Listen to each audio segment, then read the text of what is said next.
Hi dears, welcome to Next Level School. এই ভিডিওটোৰ জৰিয়তে আজি মই তোমালোকক ত্ৰিকোণমিতিক অনুপাত কেইটা কেনেকৈ মনত ৰাখিবা সেই বিষয়ে শিকাম। একেবাৰে ইজি, মনত ৰাখিবলৈ অতি সহজ। আৰু এই অনুপাত কেইটা যদি তোমালোকে মনত ৰাখিব নোৱাৰা তেতিয়াহ'লে ত্ৰিকোণমিতিৰ অংকসমূহ কেতিয়াও কৰিব নোৱাৰা। গতিকে সহজতে কেনেকৈ মনত ৰাখে চাই লোৱা। চোৱা, ইয়াত আছে, মই লিখি থৈছো এটা sentence, some people have curly brown hair turn permanently black. এতিয়া চোৱা, প্ৰথমতে some মানে sin থিটা, people ওপৰত তোমালোকে লিখিবা p by, তলত লিখিবা have, haveৰ পৰা তোমালোকে লিখিবা h। এতিয়া p মানে পাৰপেন্ডিকুলাৰ বা তোমালোকে ক'ব পাৰা ত্ৰিভুজ যদি লোৱা তেতিয়াহ'লে বিপৰীত বাহু বা ইয়াত মই লিখিম লম্ব। ঠিক আছে, মই লিখি দিম p মানে লম্ব। ঠিক আছে, একদম সিম্পল ভাবে লিখি আছো।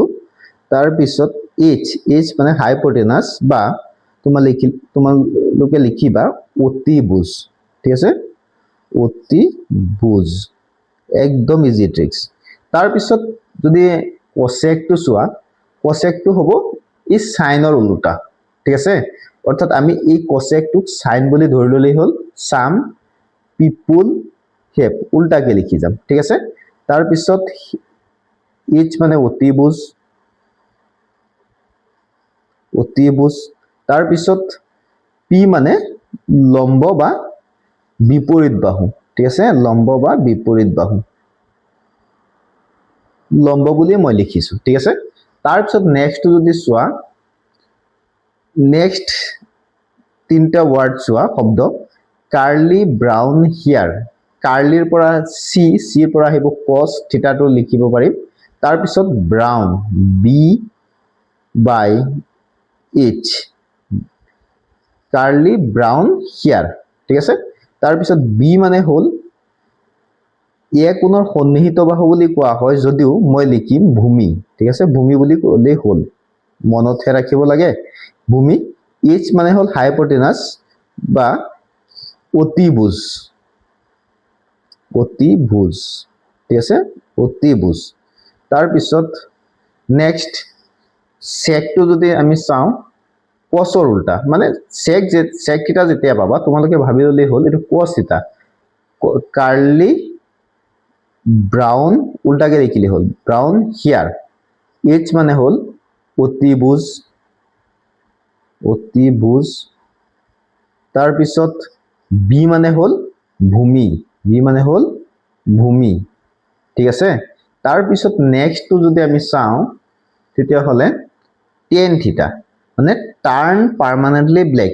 টিৰ পৰা আহিব tan, পাৰ্মানেন্টলি ওপৰত লিখিবা p, ব্ল্যাক তলত লিখিবা b। তে p মানে হ'ল পারপেন্ডিকুলার বা আমি জানো লম্ব। ঠিক আছে, লম্ব বুলি লিখিলেই হ'ল। তাৰ পিছত ব্ল্যাক, b মানে ভূমি, বেস, ভূমি। ঠিক আছে, আকৌ cot থিটা হ'ল tan থিটাৰ উল্টা। ঠিক আছে, tan থিটাৰ উল্টা। এতিয়া চোৱা, যেতিয়া cot থিটা পাবা তোমালোকে ধৰি ললেই হ'ল tan থিটা। এনেকে লিখি যাবা টাৰ্ন, tan থিটাৰ কাৰণে তিনটা শব্দ আছিলে, টাৰ্ন পাৰ্মানেন্টলি ব্ল্যাক, টাৰ্ন পাৰ্মানেন্টলি তলৰ পৰা লিখি গলেই হ'ল টাৰ্ন পাৰ্মানেন্টলি ব্ল্যাক। b মানে হ'ল ভূমি, এনেকে লিখি যাবা। তাৰ পিছত p মানে হ'ল পারপেন্ডিকুলার বা লম্ব। ঠিক আছে, পারপেন্ডিকুলার বা লম্ব। এইটো আছিলে ছয়টা অনুপাতৰ ছয়টা ত্ৰিকোণমিতিক অনুপাত। ঠিক আছে, এই অনুপাত কেইটা যদি ভালকে নাজানা বা নোৱাৰা তেতিয়াহ'লে কেতিয়াও ত্ৰিকোণমিতিৰ অংকখিনি তোমালোকে নোৱাৰিবা।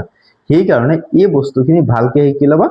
আৰু লগতে ইয়াৰ সম্বন্ধ আছে, এই সাইন থিটাৰ লগত কস থিটাৰ এটা সম্বন্ধ আছে বা কোসেক থিটাৰ এটা সম্বন্ধ আছে।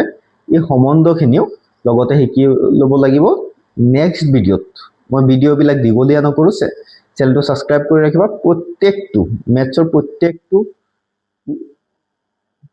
অংক মই কৰি দিম, লগতে MCQ, একদম প্ৰতিটো MCQ কিতাপত থকা নথকা MCQৰ পৰা 100% ইয়াৰ পৰা কমন পাবা এইটো চেনেলৰ পৰা।